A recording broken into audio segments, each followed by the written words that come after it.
ಹೀಗೆ ಒಂಥರ ತುಂಬಾ ಅನ್ಯಾಯಕರವಾದಂದ್ರೆ ನಾನು ಎಷ್ಟು ಜನಗಳನ್ನು ತೆಗೆದು ನಿಮ್ಮ ಅಂದಾಜು ಅವಳನ್ನು ಅಲ್ಲಿಂದ ಹಿಡ್ಕೊಂಡು ಹೋಗ್ತಾರಲ್ಲ, ಹೌದು ಎಲ್ಲಿಗೆ ಕೊಂಡೋಗಿರ್ಬೋದು ಅಂತ ಹೇಳಿ ನಿಮ್ಮ ಒಂದು ಅನಿಸಿಕೆ, ನಿಮ್ಗೆ ಗೊತ್ತಿರೋ ಮಟ್ಟಿಗೆ. ಈಗ ನನಗೆ ಊರಿಗೆ ಅಲ್ಲಿಂದ ಏನಾದ್ರು ಗಾಡಿಯಲ್ಲಿ ತಗೊಂಡು ಹೋದ್ರೆ ಇವ್ರು ಎಲ್ಲಿಗೆ ಎಸಕೊಂಡು ಹೋಗ್ಬೋದು, ಎಲ್ಲಿಗೆ ಅಂದ್ರೆ ಇವ್ರದ್ದು ಜಾಗ ಎಲ್ಲಿ ಸುತ್ತ ಇವ್ರದೇ ಜಾಗ ಇದೆ, ಎಲ್ಲಿ ಅಂತ ಹೇಳಿದ್ರೆ ಈ ಕಡೆ ರಿಟರ್ನ್ ಹಿಂಗೆ ಬಂದ್ರು ವಾಯ್ಸ್ ಕಂಟ್ರೋಲ್ ಮಾಡಿಯೇ ತಗೊಂಡೋಗಿದ್ದಾರೆ. ಟೇಬಲ್ ಏನೋ ಅಂಟಿಸಿರ್ಬೋದು, ವಾಯ್ಸ್ ಕಂಟ್ರೋಲ್ ಮಾಡಿ ತಗೊಂಡೋಗಿದ್ದಾರೆ.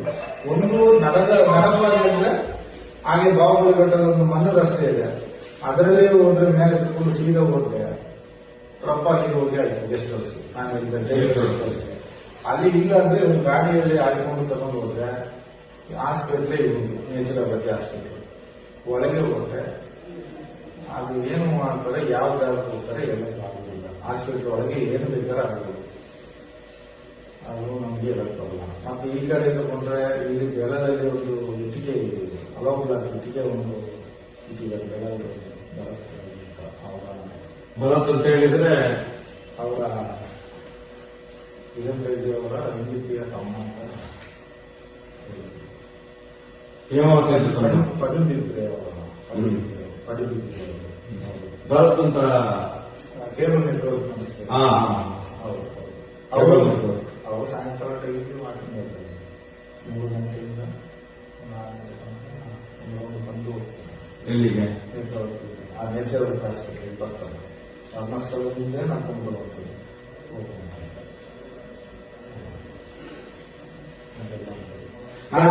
ಸೌಜನ್ಯ ಹೇಳ್ಕೊಂಡು ಹೋಗೋ ಆ ಕಡೆ ಕಾಡಿದೆ ಅಲ್ಲ, ಹೌದು ಈ ಕಡೆನೂ ಕಾಡಿದೆ ಅಲ್ಲ, 2 ಕಡೆ ಕಾಡಿದೆ.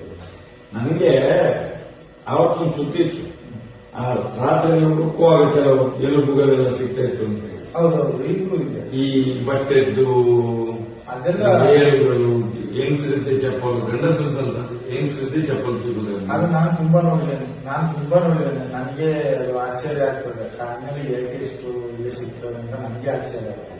ಈಗಲೂ ಈಗೇನಾದ್ರೂ ಒಳ್ಳೆ ಸಿಗ್ತಾ ಇರೋ ಇದರಲ್ಲೂ ಬಿಟ್ಟು ಆ ಕಡೆ ತಗೊಂಡ ಮನಸ್ಸೆ ಈಗ ಸ್ವಲ್ಪ ಎಲ್ಲ ರೋಡ್ ರೆಡಿ ಮಾಡಿದ್ದಾರೆ, ಕಾಮಗಾರಿ ಮಾಡಿ. ಇದನ್ನೆಲ್ಲ ನೋಡುವಾಗ ನಿಮ್ಗೆ ಒಂದು ರೀತಿ ಭಯ ಆಗ್ತೇನೆ. ಭಯನ ನೀವು ಬೇರೆ ರಾತ್ರಿ ಮಲಗಲು ಬೀಗ ಹಾಕಿ ಮಲಗ್ತಿದ್ದೇವೆ. ನಾವು ರಾತ್ರಿ ಮಲಗಬೇಕಾದ್ರೆ ಬೀಗ ಹಾಕಿ ಮಲಗ್ತೀವಿ.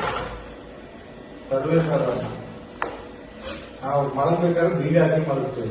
ನಾವೆಲ್ಲ ಇಲ್ಲಿ ಒಂದು ಹೆಣ ಎಲ್ಲ ಸುಡ್ಲಿಕ್ಕೆ ಹೋದ್ರೆ ನಮ್ಗೆ ರಾತ್ರಿ ಬಂದು ಬರೋದಿಲ್ಲ.